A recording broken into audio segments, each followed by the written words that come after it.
Education, irrigation తన మొదటి ప్రాధాన్యమన్నారు CM Revanth Reddy. ప్రపంచంతో పోటీ పడాలంటే ఈ రెండూ ముఖ్యమన్నారు. క్వాలిటీ ఎడ్యుకేషన్ కు కేర్ ఆఫ్ అడ్రస్ గా కొడంగల్ ను తీర్చిదిద్దుతానన్నారు. తొందరలోనే కొడంగల్ కు రైలును తీసుకురాబోతున్నామన్నారు సీఎం రేవంత్ రెడ్డి.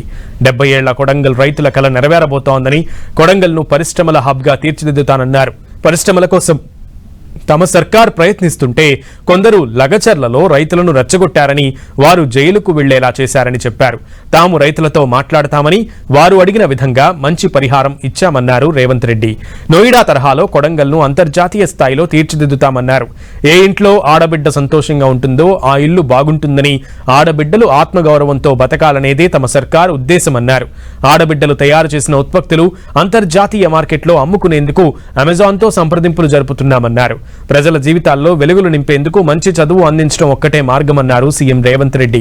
పిల్లలు గొప్పగా చదువుకుంటేనే అందరి జీవితాల్లో మార్పు సాధ్యమవుతుందన్నారు.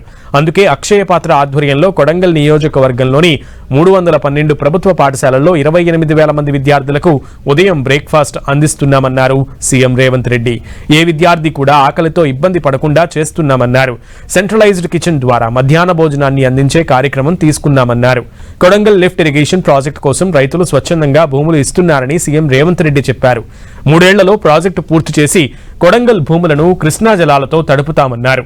లగచర్ల పారిశ్రామిక వాడను అంతర్జాతీయ పారిశ్రామిక వాడగా తీర్చిదిద్దుతామన్నారు.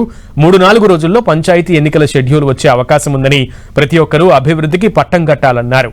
వచ్చే 10 ఏళ్లు రాష్ట్రంలో ఇందిరమ్మ రాజ్యం అధికారంలో ఉంటుందని, కొడంగల్ మరింత అభివృద్ధి చెందుతుందని సీఎం రేవంత్ రెడ్డి చెప్పారు.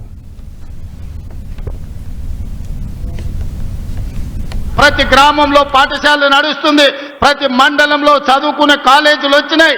నియోజకవర్గానికి మొత్తానికి ఒక ఎడ్యుకేషనల్ క్యాంపస్, ఉస్మానియా యూనివర్సిటీలో కూడా ఇన్ని ఫ్యాకల్టీస్ లేవు, ఇన్ని కాలేజీలు లేవు అక్కడ ఉండే క్యాంపస్లో.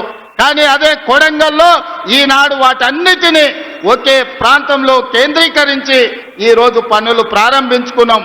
సరిగ్గా 16 నెలలు తిరిగే లోపల ఇది ఒక అంతర్జాతీయ స్థాయి ఎడ్యుకేషనల్ హబ్గా దీన్ని మార్చడానికి మేము ప్రయత్నం చేస్తున్నాం.